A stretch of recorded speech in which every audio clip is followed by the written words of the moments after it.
یہ بات کانسیپٹ آپ سمجھتے ہیں کہ یہ جو سوشل نیٹ ورکس ہوتے ہیں، یہ بات بڑی غور سے سمجھنے والی ہے کہ یہ سوشل نیٹ ورکس ہوتے ہیں، ان کی بہت طاقت ہوتی ہے. اور سوشل نیٹ ورکس کئی طرح کے ہوتے ہیں. ایک سادہ سا سوشل نیٹ ورک ہوتا ہے کسی میاں بیوی کا، دو کا سوشل نیٹ ورک، اور وہ دو آپس میں زندگی گزارتے ہیں، آپس میں وہ بیڈ روم شیئر کرتے ہیں، آپس میں وہ باتیں شیئر کرتے ہیں. یہ ان کا ایک اپنا سوشل نیٹ ورک ہوتا ہے. پھر آپ کے بیٹے کا باہر 2-3 دوستوں سے ایک سوشل نیٹ ورک ہوتا ہے، اور آپ کا اپنی سوسائٹی سے رشتہ داروں سے ایک نیٹ ورک ہوتا ہے. اور اگر فرض کریں کوئی آپ کا دوست ہے اور پھر اس کا ایک دوست ہے، اور پھر اس کا دوست کے دوست کے دوست کا دوست ہے جسے آپ نے کبھی بھی نہیں دیکھا، کہ آپ کو لگتا ہے کہ وہ آپ کی زندگی پہ بہت اثر ڈال سکتا ہے؟ کیا آپ کو لگتا ہے کہ آپ کے دوست کے دوست کے دوست کا دوست جو ہے، جس کو آپ کبھی نہیں ملے، جس کو آپ کبھی نہیں ملیں گے، اگر وہ موٹا ہو رہا ہے تو آپ موٹے ہو سکتے ہیں، اگر وہ سگریٹ پی رہا ہے تو آپ سگریٹ پی سکتے ہیں، اور آپ نے اس کو کبھی دیکھا نہیں؟ دی آنسر از یس. مثال کے طور پر ایک کوئی بندہ ہے جو کیلیفورنیا میں رہتا ہے، اور وہ اپنے خاص خیالات کا اظہار کرتا ہے ایک پوسٹ کی شکل میں. وہ فیس بک پہ ایک پوسٹ لگاتا ہے، اور اس کی پوسٹ کو اس کا نیو یارک کا دوست دیکھتا ہے، اور اس پوسٹ کو یا تو وہ اگنور کر دیتا ہے، یا پھر اس پوسٹ کو اچھا سمجھ کے وہ شیئر کر دیتا ہے. تو پوسٹ جو ہے وہ 9000 کلومیٹر کا فاصلہ طے کر کے کیلیفورنیا سے نیو یارک پہنچ گئی. اب وہ پہلے جیسی پوسٹ ہے یا پہلے سے طاقتور ہے؟ کیونکہ اگر وہ فضول ہوتی، اس میں طاقت نہ ہوتی، اس میں فورس نہ ہوتی، تو پھر اس کو وہ شیئر نہ کرتا. اور اس کے بعد نیو یارک سے وہ پوسٹ اسی طرح لنڈن کا کوئی فیس بک فرینڈ شیئر کر دیتا ہے، اور یہ جو لنڈن والا فرینڈ ہے یہ کیلیفورنیا والے فرینڈ کو نہیں جانتا، یہ صرف نیو یارک والے فرینڈ کو جانتا ہے. اور اس نے وہ پوسٹ دیکھی، اگر اس میں دم نہ ہوتا تو وہ اس کو شیئر نہ کرتا، لیکن اگر اس میں دم تھا تو اس نے شیئر بھی کیا، کمنٹ بھی کیا، اور یہ پوسٹ جو ہے پہلے کی نسبت زیادہ طاقت پکڑ چکی ہے.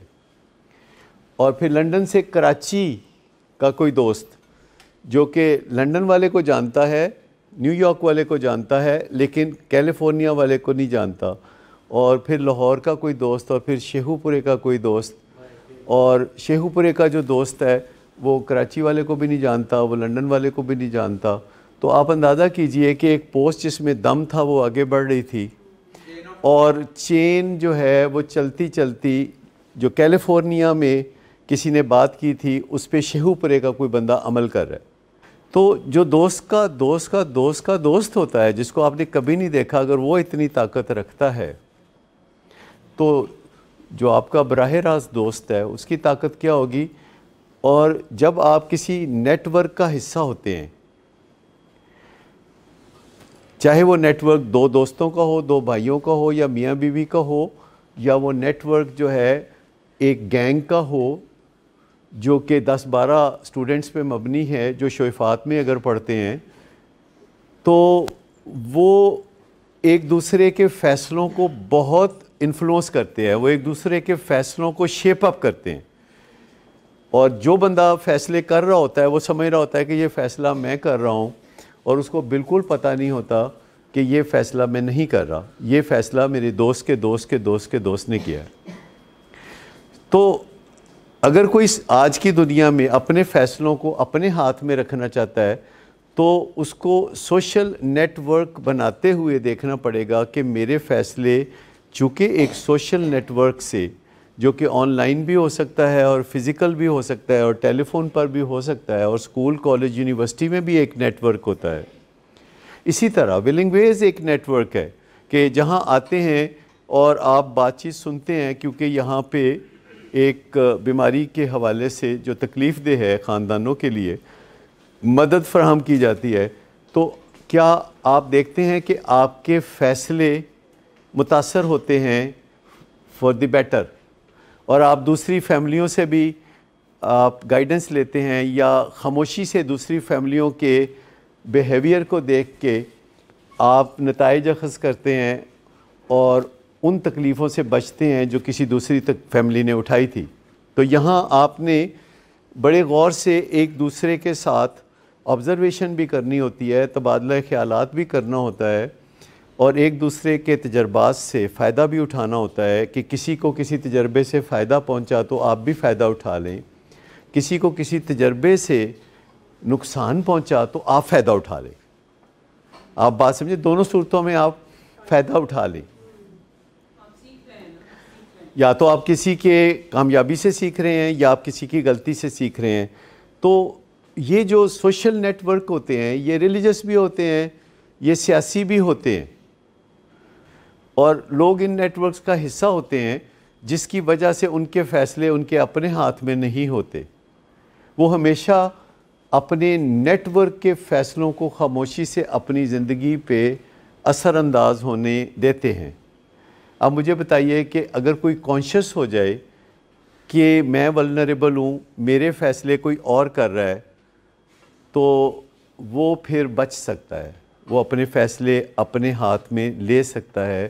وہ فیصلے سوشل نیٹ ورک کے دباؤ کی بجائے بیسٹ پریکٹسز کو دیکھ کے کر سکتا ہے, جو اسے گوگل سے پتہ چل سکتی ہیں یا یوٹیوب سے پتہ چل سکتی ہیں. تو وہ دیکھے گا کہ یہ فیصلہ میں جو کرنا چاہتا ہوں اس کے بارے میں دنیا میں ایکسپرٹس کیا کہتے ہیں, بیسٹ پریکٹس کیا ہے, اور سیفٹی کیا ہے, اور ریسرچ کیا کہہ رہی ہے, اور اس کو میں کراس چیک کیسے کروں. تو وہ ساری چیزیں بدل بدل کے اپنے فیصلوں کو تھوڑا اپ گریڈ کرنا شروع کرتے ہیں. سب سے بڑا خطرہ جو ہے کہ سوشل نیٹ ورک کے اندر ایمبیڈڈ ہونا, گڈیاں ہونا کسی چیز سے, کھبیاں ہونا کسی چیز, اور یہ سائیکولوجیکل بھی ہو سکتا ہے, اور یہ فزیکل بھی ہو سکتا ہے, اور یہ سوشل بھی ہو سکتا ہے, یہ قربتوں اور فاصلوں کی وجہ سے بھی ہو سکتا ہے. اگر کسی کے گھر کے قریب کوئی پارک ہے تو اس سے کوئی آسانی پیدا ہو سکتی ہے کہ وہ واک کرے. اگر کسی کا کوئی دوست واک کرتا ہے اور وہ اس کو کہتا ہے کہ یار مجھے بھی ساتھ لے لیا کرو, تو اس سے آسانی ہو سکتی ہے. تو یہ جو سوشل نیٹ ورکس ہیں ان کا ہم فائدہ بھی اٹھا سکتے ہیں.